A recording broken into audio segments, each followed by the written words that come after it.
Hey, welcome to the Go-To Physio podcast. My name is Dave O'Sullivan, and in season 4, it's all about building a go-to clinic that gives you happy patients, happy staff, high profits, and the freedom as a proud go-to clinic owner. My aim is to share my mistakes and my successes over the last 15 years working in professional sport and private practice, and ultimately building a go-to clinic that's given me the freedom to travel all around the world.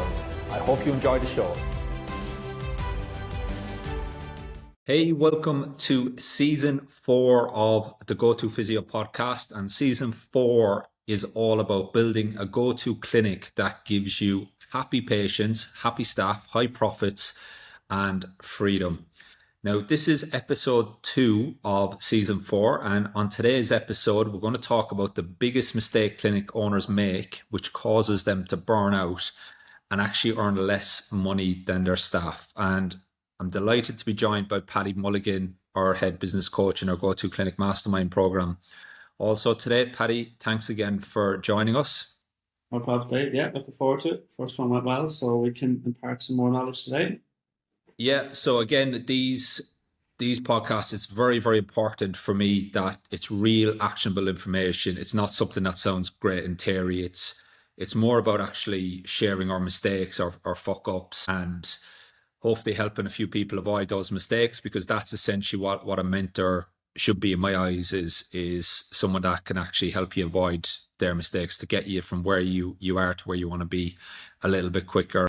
I'm always very mindful of understanding who I listen to and what mistakes they've actually made, because I think if someone hasn't made any mistakes, I think that's a very, very dangerous place to be learning from. So today we want to talk about the biggest mistakes clinic owners make. And I've made this mistake myself. I don't know if you've made it, Paddy. And that is the scenario where you start your business, things are going really well. You hire more staff because you want to work on the business. And before you know it, you've got a load of staff, a load of wages. Your patient numbers haven't massively increased because you give your therapists a diary full of patients, and before you know it, 2-3 weeks later, their diaries are empty again. Your admin person, who was supposed to save you a lot of time, it's just easier, it's quicker if you do it yourself because they'll probably mess it up. And all of a sudden you've got a massive wage bill, your business isn't making much profit, and you're actually earning less than your staff. You're working probably 80 hours a week between patients and admin and all of that. And there comes a point where you become delusioned, you become tired. And probably the worst thing of all is if you did want to sell your business at that point, it's not worth very much because you're the one seeing all the patients. There's no systems, there's no processes in place. And it's a very, very sad state of affairs, but it's a very, very common state of affairs that happens to a lot of clinic owners. Paddy, what's your thoughts on that? Yeah, Dave, I think sadly it's kind of accepted in the healthcare industry, in the physio realm, and that it's going to be tough. We're going to get overwhelmed, overloaded, and I think it's just okay. That's just how it's going to be. Whereas it doesn't have to be like that. And as we're going to talk about, a lot of it comes back to understanding what success is, understanding your systems, because in essence, we're hiring people or bringing them on board to help leverage their skills and to help free ourselves up.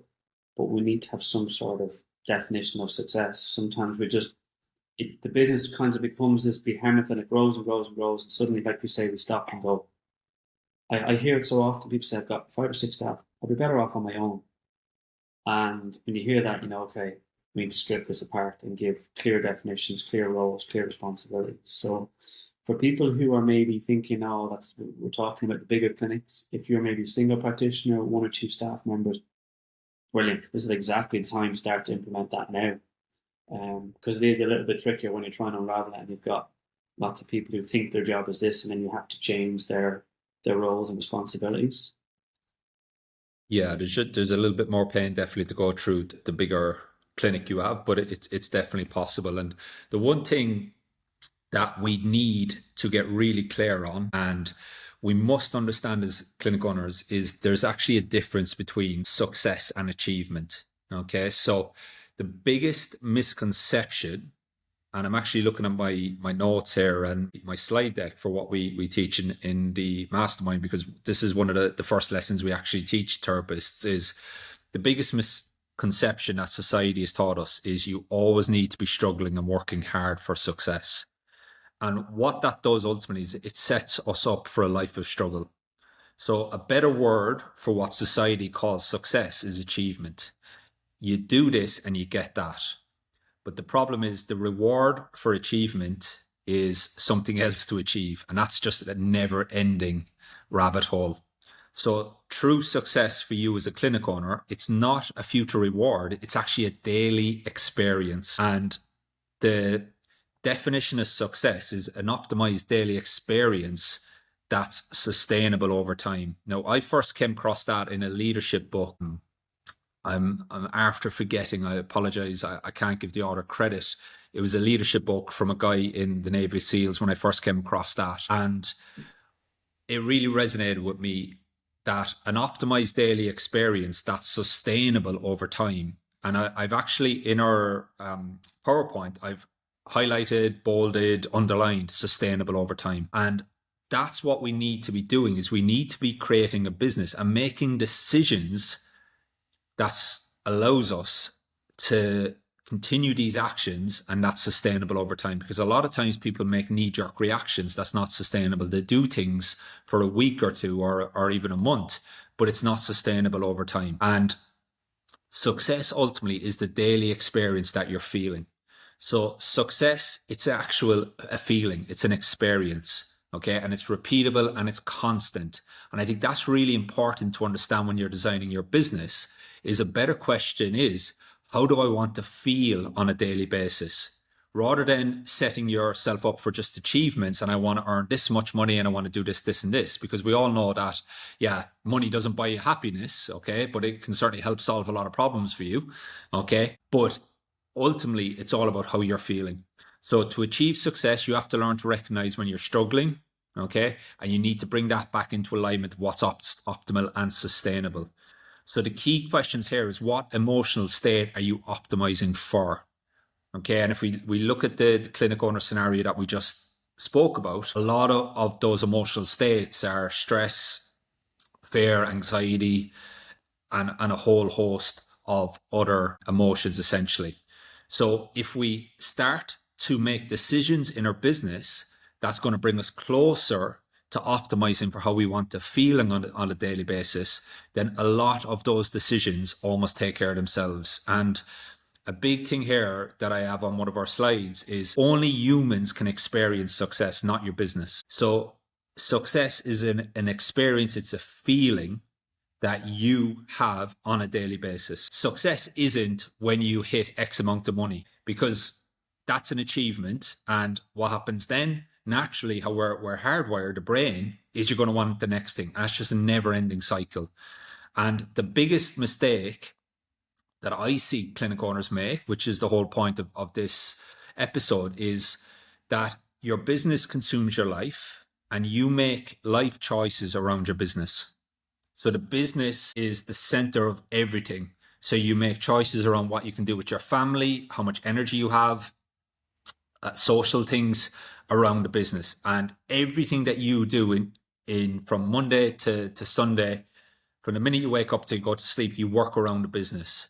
Whereas a go-to clinic owner, what they do is they design their life, and the business is a vehicle to deliver that for them. And that's a really important point, is your business is actually the vehicle that is supposed to be the thing that produces this feeling of success. And I'm going to look here because a lot of this is from a really good leadership. It's Larry Yach.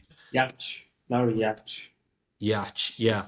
And it's a really good book on leadership in Navy SEALs. And when he talked about that, it really resonated with me, because that was the biggest mistake that I was making, is I was just constantly focusing on achievements. And actually, and especially now, where I am in my career, my business and personal life, I can really feel it now that that's the thing that's the most important for me, because there's going to be a certain amount of money that you can earn. There's going to be a certain amount of time off that you have. Okay. And then you're looking for, okay, where's this feeling? Okay. Whereas you need to start optimizing that feeling right now, so that it's sustainable over time. So the key thing, I'd write this down if you're not driving, and you can write it down, is your business is a vehicle that is used to produce the feelings of success.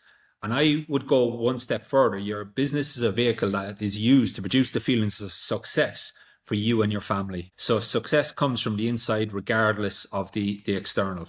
So the key thing then that we have to ask ourselves is, what is our definition of success? So happiness is a feeling, it's an experience, it's an energy. And that's something that I think is really, really important to understand. The majority of people, myself included, we set ourselves up and we measure ourselves by achievements. Okay, what do we do here, here, and here?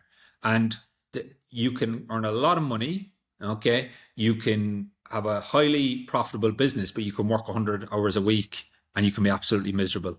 Okay, or you can get that money and it can come a little bit slower. Okay, but you have your definition of success along the way. Okay, and the feeling that you have along the way is very, very different. And it goes back to some fundamental principles. And a lot of that as well with the definition of success is delaying gratification. Okay, if you can learn to delay gratification, and that's where you can go straight into the sexy things now and get all of these sexy things and get loads and loads of new patients in. Or you can do the not so sexy things, delayed gratification, and then you can have a much better feeling of success, and then the money almost takes care of itself along the way. It's very strange the way that works, but I think the key thing around delaying gratification is important there as well. So sorry, I appreciate I've been speaking for a while here, Paddy. What's your thoughts on No, that? it's an interesting one, and something that I've definitely last couple of years changed that mindset of success is an emotion. Because look, we deal with it every single day. If we're constantly chasing that thing that's in the future, great, we'll get there. But sometimes it's like, we've worked in sports where the team wins a tournament and then the medical team, it's like, well, we've got injured players and we have to back and train on Monday. So it's like, okay, brilliant, night out, done, move on. Whereas if we can go into our clinic and we're maybe, one of the things I look for is to be energized. Am I energized when I get up? Am I energized when I go into my clinic? Am I energized around the team? Am I being a good leader? So I feel energized, and that spreads to the team, rather than maybe the situation sometimes where we're overwhelmed, we're run down. We've got a holiday coming up with the family in a week's time, and we're limping over the line trying to get to the holiday, and we're away on holidays, and we're not quite tuned out and able to tune out and block the clinic away and put that in a step away from the clinic. So I think that emotion for me is that energy, and creating that energy and feeling energized so I can be my best self. I think one of the challenges here, Dave, without getting too deep, is that there's a loss of identity that has to happen. And I've been through it, and I'm through it at a different level, where we spend so long serving people, and a reward is that patient who gets back to their activity, or is able to walk or pick up their grandkids or do the stuff they want to do again. And we get a buzz off that. Well, I do or did. I think that's something that drives us. But we have to change. And actually, our reward is then going to be the admin on board and answering the phone in a really good way. And you're rewarding them for that. Or the therapist who does a great effective explanation or does a great thing and sets the patient up for success, and they achieve success.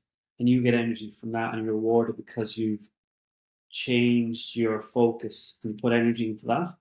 The other thing you touched on was our identity. We have to lose our identity, because people know me as, oh, you're part of the physio, Dave O'Sullivan, maybe physio, or some of the people might know you as that. Whereas sometimes we have to kind of take that hat off and change our identity.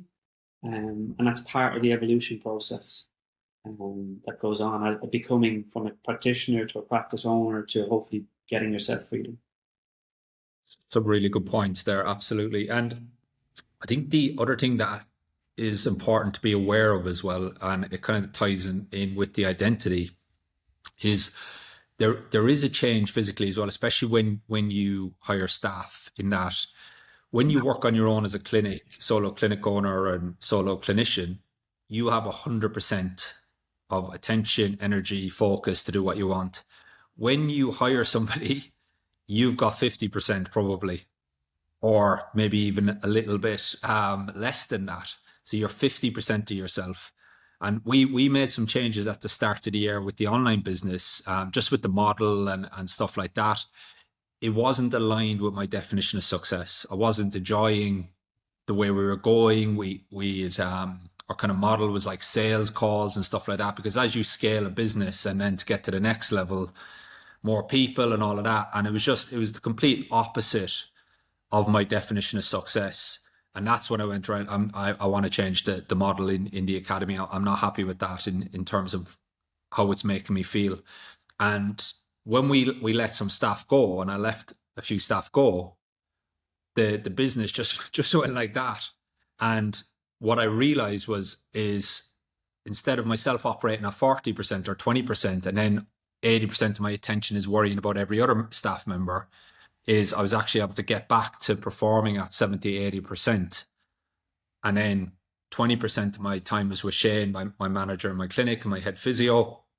And then the other 10% is the rest of the staff.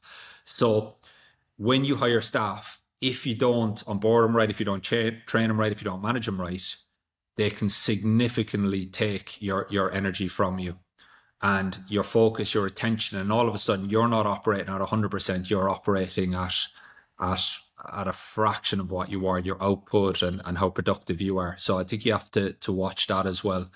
And the big thing that we need to understand with our definition of success is, how do I want to feel?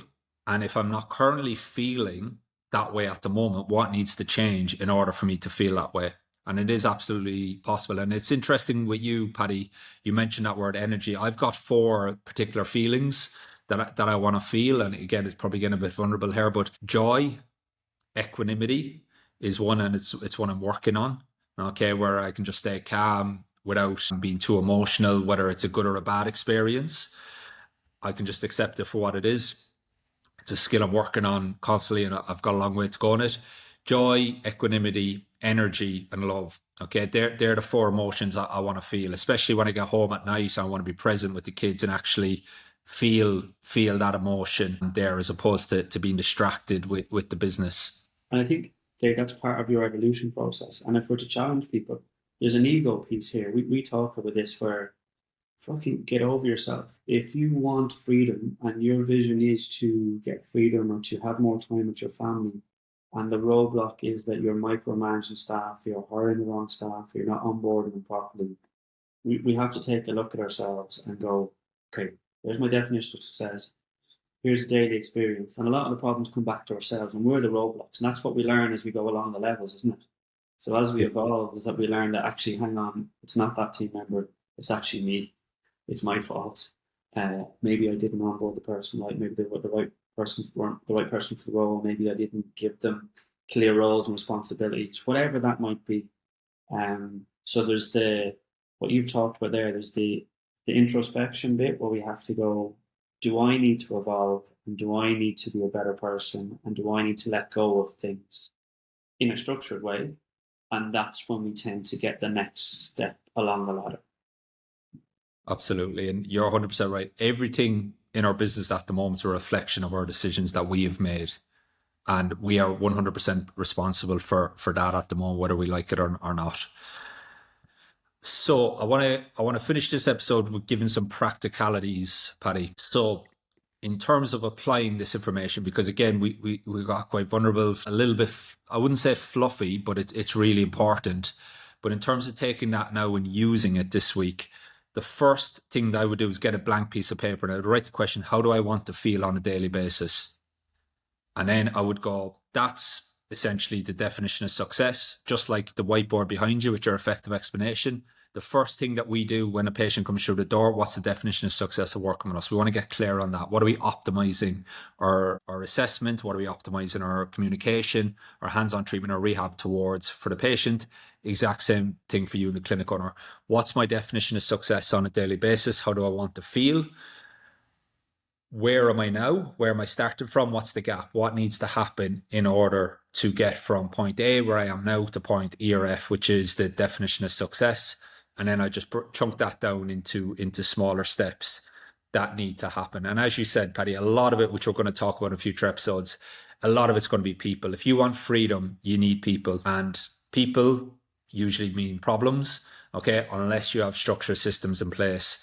and leadership skills and a lot of other stuff, which we'll get more into the tactical sides of it in the coming episodes. Okay. So write down with a piece of paper, how do I want to feel on a daily basis? So for me, equanimity, joy, love, energy. Okay. If I'm not feeling those things, then something's out of alignment. Okay. And then that gives me the trigger that something needs to change. Okay. So I think that's a really good starting point for you. When you have that down, what we need to do then, and we need to understand, is what does your perfect day look like? So we understand what my definition of success is. The next thing that we would do in the Go To Clinic mastermind is get really clear on what that perfect day looks like for you. And then we need to understand is how much money do we actually need to achieve that?